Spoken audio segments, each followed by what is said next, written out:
Welcome back, guys, to Slipstream TV. I'm your host, Randy. Behind me, we have a Mercedes-Benz CLA 250. What year was it? 2022. Oh, yeah? Now, okay. now, a common misconception for Mercedes-Benz is that they're very unreliable and not worth getting. But we have owned this car for about 3 months already. I'll give you guys a 3-month update and give you guys an owner's point of view of what it's like to own this car. So, without further ado, I'm gonna bring my sister out and show y'all what's up. Ow. This ain't right. Hold on.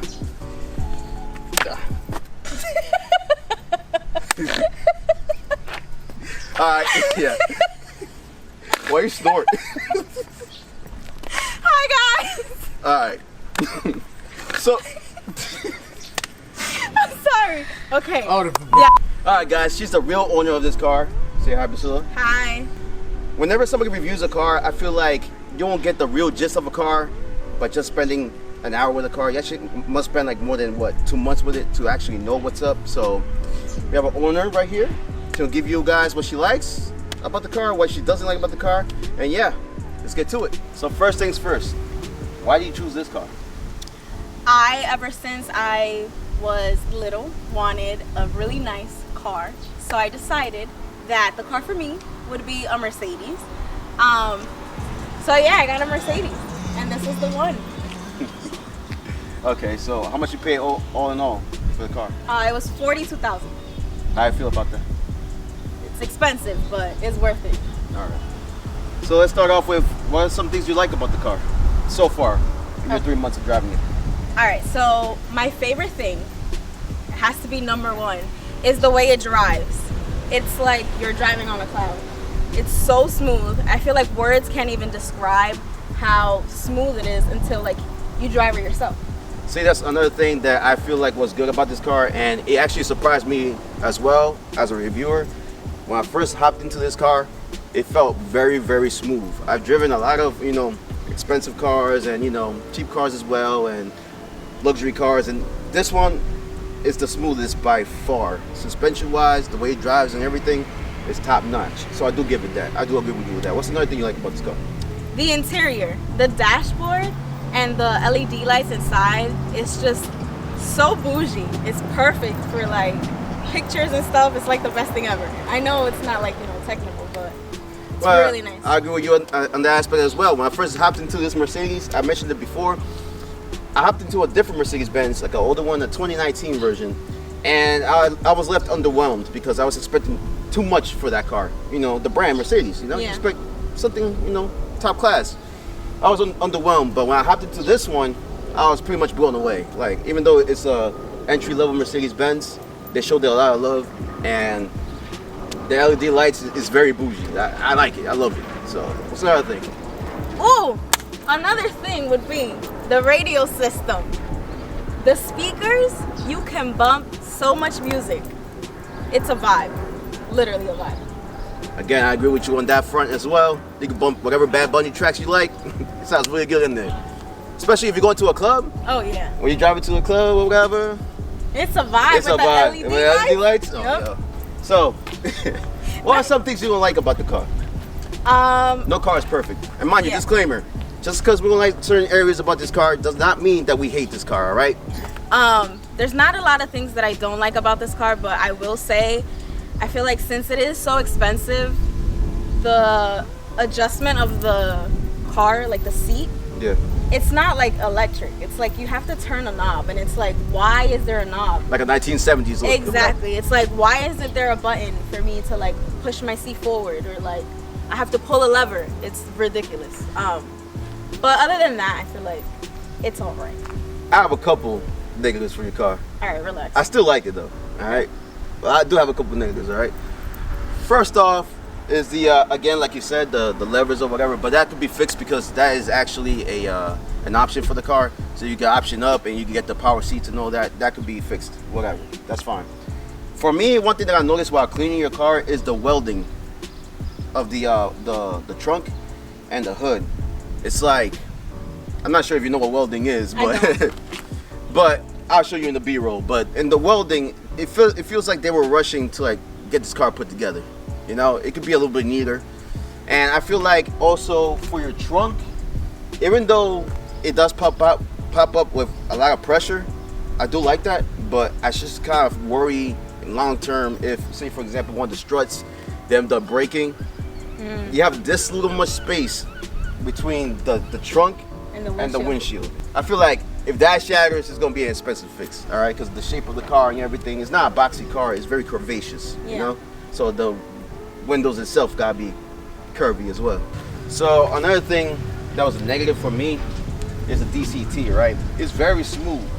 But for those of you that are coming from a conventional automatic to a DCT, this could be a little bit jarring because this actually drives a little bit like a manual. So when you're switching from reverse to drive or from drive to reverse, it takes a little while before it actually goes. Yeah. You have to give it a little bit of gas to actually get it to go. If you give it too much gas, you lurch. All right. So that's another thing that you gotta watch out for. I don't really see that as a con though, because I feel like in a Honda, like when you put it in drive, that shit just goes, it's like you don't even have control over it. So it's like I mean, it's not a con, but I mean, it's for somebody to like kind of like watch out for. What's another negative you have for this car? In the beginning when I got the car, I wasn't really too upset that it didn't have that much room in the back. But now, like going out with friends and stuff, it's like you can only fit a certain amount of people. So I guess that's like a con, but it doesn't really bother me too much.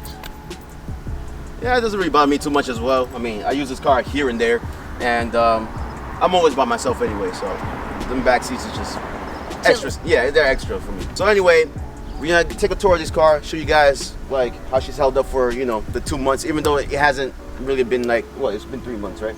Yeah, next week. Yeah, next week will be 3 months. So even though it's not driven that many miles, which is about what? 2,300. It's still pretty brand new, but just to give you guys a little update of what she looks so far. And yeah, let's go. Let's start off with the front. So as you can see right here, the front fascia and all that, pretty clean so far. The only thing I can say, I don't know if it's the shape of the car or whatever, but this does pick up a lot of bugs. So as you can see here by the Mercedes-Benz badging right here, there's a lot of bugs dead chilling on that badge. So be prepared to be cleaning this car a lot more often. Another thing that I did notice too, I don't know if it's because of the chrome pieces of this car, it does attract a lot of bird poop. Be prepared to clean this car a lot more often if you want to protect your paint, because birds love it. I don't know why. As you can see on the sides as well, it's a lot of dirt and grime popping up. I don't know if it needs like mud flaps or something, but the way this car is shaped, it does kick up a lot of dirt on here, over here as well, and over here towards the back. I cleaned it off already, but again, like I mentioned earlier, just be ready to clean this car a little bit more often. But again, it's a Mercedes-Benz. You want to keep it clean, right? Stay clean. You know what I forgot to mention? What? You can mention it now. How good the car is on gas. This car is really good on gas. And gas prices are crazy. So it takes about like $65 to fill it up on premium. Okay. And I go to work, I go to the gym, I go to Target, I get my nails done, I do a bunch of stuff, and I only fill it up once every 2 weeks. And how much did it cost you to fill up? $65? It depends, but So it's like $65. $65, right, every 2 weeks. So a month is like what, 130 bucks? Yeah.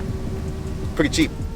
One thing I can't say that was kind of weird driving with this car is that one time me and my sister were in the car, we were going somewhere, and out of nowhere the car beeped, right? Like inside the UI system beeped, and then the freaking brakes started going by themselves. Like it was braking the car for me for that half a second.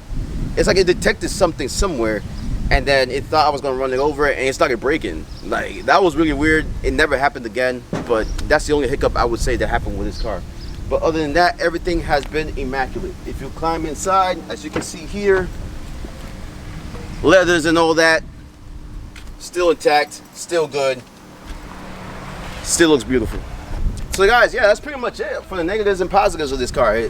So far for what, 3 months, it has been pretty good. So at the count of 3, we're gonna say whether or not this car was worth buying or not. So 3, 2, 1, yes. That's 3 yeses, all right? That's including the cameraman. So guys, you heard it here first. Like, comment, share, subscribe. I'm gonna post this car a little bit more often. I'm gonna do a 6-month update. I'm gonna do a 1-year update. I'm gonna do a 100,000 mile update if it's still here. And whenever something wrong happens, if it does happen, hopefully not, I'm gonna let you guys know. So if you like that, like, comment, share, subscribe, and stay tuned for the next video. Thanks for hanging out. Peace. Behind me, we have a 2022 Mercedes-Benz CLA 250 4matic. Now this guy's laughing. This girl laughing this shit. So what are some things you don't like about the car? Okay, I don't like. Wait.